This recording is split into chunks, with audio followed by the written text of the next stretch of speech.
Hey, and welcome back to the Road to the Great Canadian Open Winter 2026. My name's Clarence, and this is my video series about painting my Brotherhood Without Banners army 1 hour at a time, 1 hour per day, to get my army done. And really, it's being used as inspiration, hopefully, for you out there to get your armies painted as well.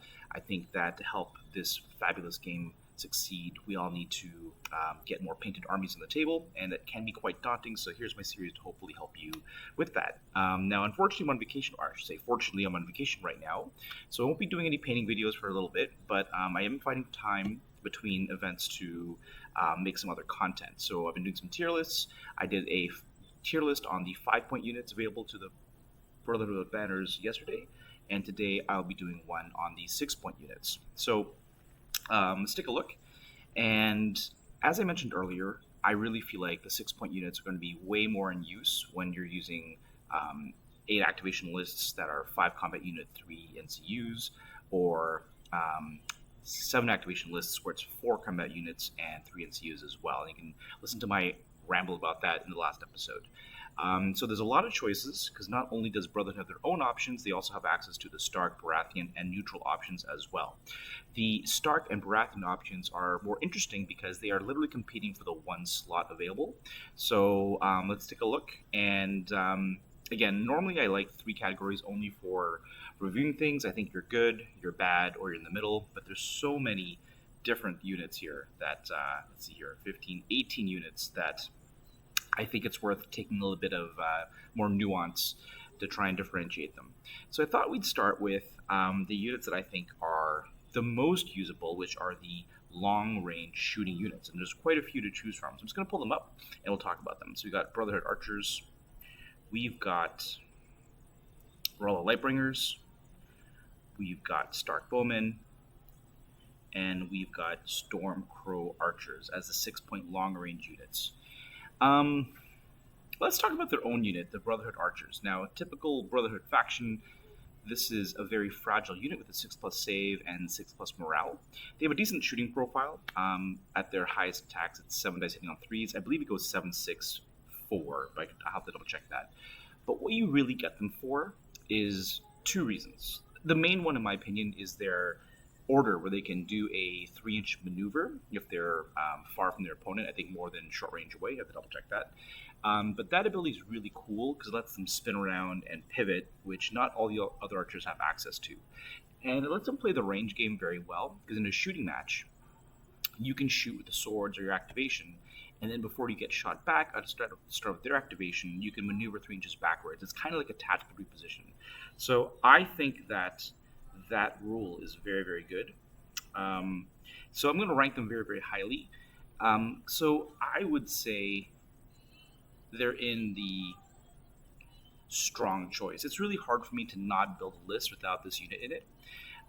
So they're going to go right up there. I think every list could have one, and they'll be totally fine.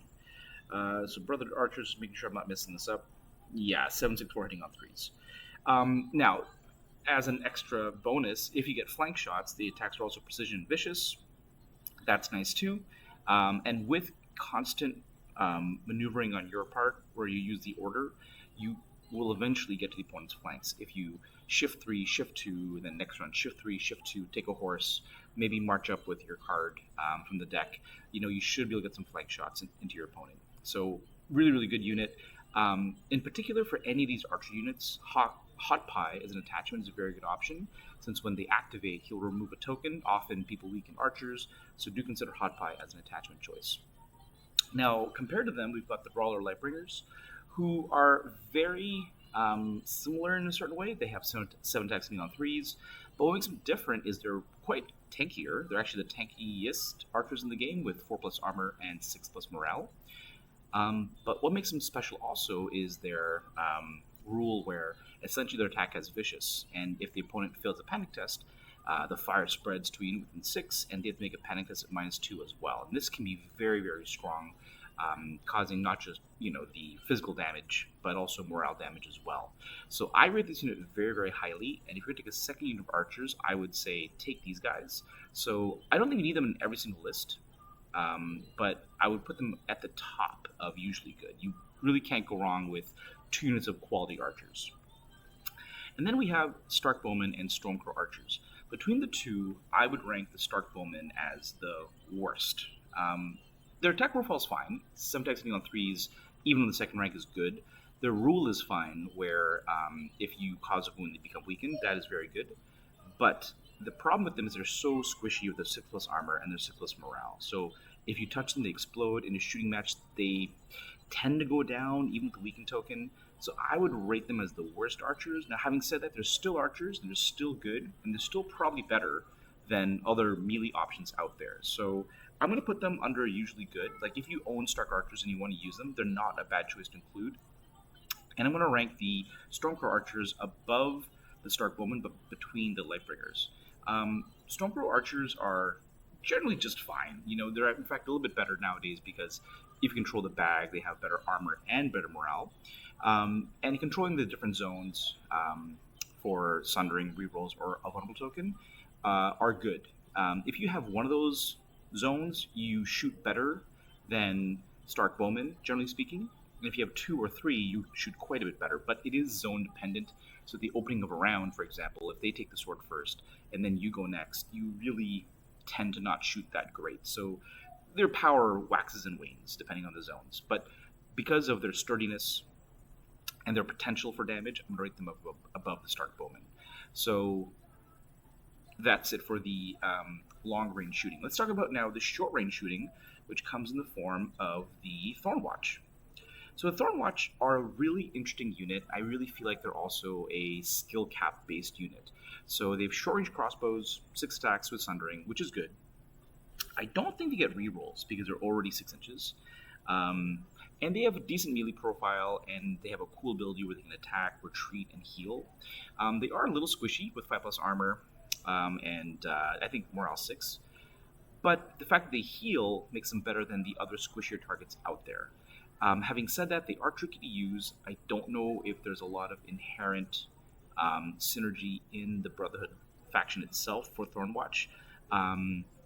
I have seen lists in Baratheons where you have several of these units, and they're all just kind of dancing around you. So I think because you only have one, you can't pull off the same trick. So I don't think I would rate them very highly, but again, I think a good player who's better at positioning might get more out of them than I. So I'm going to leave them at situational, even though they are a ranged unit. All right, next we'll talk about the light cavalry. So these are also generally good choices. We've got quite a few 6-point choices. We got the Bloody Mummers Horse Riders, the Crownland Scouts. We've got the Rise of Highgarden, and we've got the Stark Outriders. All right, so Song to me, you know, you need these ranged options, range being range attacks, or these cavalry options, which just can reach out and touch people. If you're walking around with infantry, you tend to be sitting ducks. You're going to get shot or you're going to get charged. So these 8 or 9 options here tend to be the best ones in the 6-point category, in my opinion. You should always look at these first. Now, of the cav, which are the best? That's a really tough call. And I think this would really be a choice that you have to make. Do you want more aggressive pieces or do you want more tech pieces? So let's lump them all in usually good. I don't think you need any of these choices per se, and really what's going to restrict you here is there a better Stark or Baratheon unit? I think they all belong here, and the only question is the order now. Thinking about Brotherhood, I think you need more offense personally in the Brotherhood, though maybe I'm playing them wrong. Maybe they're a more objective-based army. I don't really know. I just think they're inherently don't have a lot of punch. So I would tend to rate the Rise of Highgarden a bit higher, and then maybe followed by Bloody Mummers Horse Riders, who, while aggressive, more have tech pieces because they can turn off abilities. That make them good against certain targets like units that have resilience or units that have land supremacy, that kind of stuff. Stark Outriders and Crownland Scouts, they are very, very, very similar. I would rate the Crownland Scouts a bit better, just because they have the ability to throw out a vulnerable token. Starkriders have Ambush, which is good if they can charge in the flank, and they don't always get to do that, but Crownless Guns can always get value out of their mark target abilities. So I'm going to put those there, but again, this is very, very tight. All four of these, I think, could be interchangeable depending on your playstyle of aggression or control. But they're all good choices, and what's going to really make it hard is, again, which Baratheon or Stark unit do you take? All right, moving on, we have our infantry, and there's really two extremes of infantry here. We've got the light chargy infantry, and then the more like tough infantry. So let's go with the light chargy ones first. I'm just going to put them down here for now, and then we'll see where they go. So we have Bloody Mummer Skirmishers. These are lightly armored but hit hard. We've got the Mormont Bruisers, who are similar. We've got House Armor Berserkers. And I would say, Rawlin Faithful as well. Okay, so these four units are typified by a 5+ save. Some have better morale. The Faithful have morale 4. Berserkers have morale 5, I believe. And then Bruisers are also 5, and Skirmishers are 6. I think of the group, they're all not great choices because they're all very squishy and they all die to shooting. So I would say I would put them down here in super niche, exactly where they are actually. And I would put the Skirmishers at the end because they're the easiest to kill with shooting and panic tests. Sure, get into combat and they're -1 hit and they have counter strike, which is good. But that's never been a selling point for them. No one's really doing great with that unit. And the reason why is shooting is just very strong in the meta right now. So I'm going to put them at the end. I think that Bruisers are right next to them. They have better morale, which keeps them alive a little bit longer. And then we've got Berserkers and Faithful, both of which I might even put Berserkers up here, to be honest with you. I do like them a lot because they do get tougher and harder to kill, and because you have healing, you kind of manipulate their stats a bit better as the game goes down. And the Rawlin Faithful, I think, are actually decent. They do have built-in healing with their Faith token to get Fuel by Slaughter. But, in a stand-aside Baratheon list, there's more synergy where you can create more tokens with Melisandre and stuff. I feel like there's no synergy here. They just kind of drop in. So I'm going to leave them in the super niche section. And I'll put Umber Berserkers up only because I think with their better armor potential and morale potential and their speed, they could be a bit better. But, they could definitely be at the bottom, and I would definitely rate them behind Thornwatch as well. Next, we've got the, I'd say, medium infantry. So we've got Mormont She-Bears, and we've got Men-at-Arms. Yes, okay, cool.